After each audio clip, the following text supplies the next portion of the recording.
халалот представува еден збир на вредности кои се универзални и компатибилни со вредносните системи на голем број религиски учења, меѓутоа и национални и интернационални стандарди и прописи.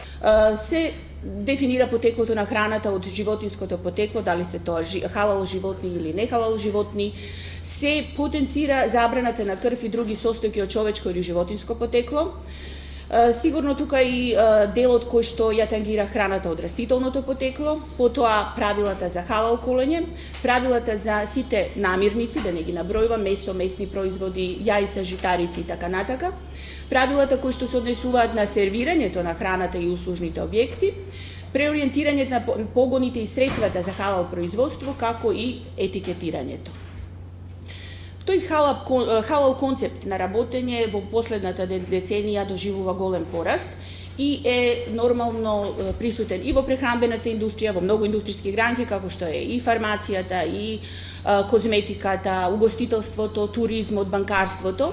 Меѓутоа, секако доминантна позиција завзема во прехранбената индустрија и се смета дека денес 1/5 од светското производство на храна ги исполнуваат овие барања на халал стандардот. Тоа е пазар чија што вредност се проценува и над 650 милиарди долари со очекуван раст од 25 па дури до 50%. 1 милиарда и 800 милиони муслимани низ целава планета ја конзумираат оваа халал храна, бројката е импозантна, па гледате и колку тоа ние пазари во светски размери имаме. Доминантна позиција има прехранбената индустрија, значи кај нас доминантни се фирмите од оваа индустријска гранка, тие го имаат воведено стандардот, дали е тоа месо, месни производ, амбалажата, чаевите. Фирмите кои што од Македонија се сертифицирани можете да ги видите на веб страната на Агенцијата за сертифицирање на халал од Тузла. Стандардот е еден верски стандард, но тој не е само што е верски стандард, тој во исто време е здрав начин на живење, современ начин на облекување, современ начин на лечење, современ начин на убавина на кај помладата генерација.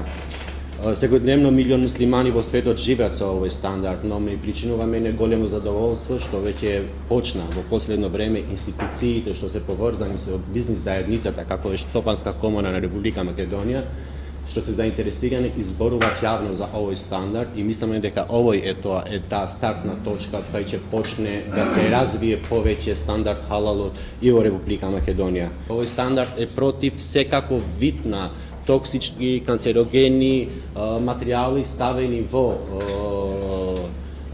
продуктите и јас колку што имам информација во Европа и во светските пазари, повеќе за овој стандард се заинтересирани сите луѓе без разлика на верската припадност. Потенцијалот на овој пазар е голем. Минатиот месец на 26 септември се одржа форум прв во овој дел и овој регион во Сараево, на кој што се потврди дека интенцијата на фирмите во однос на добивање на овој стандард расте.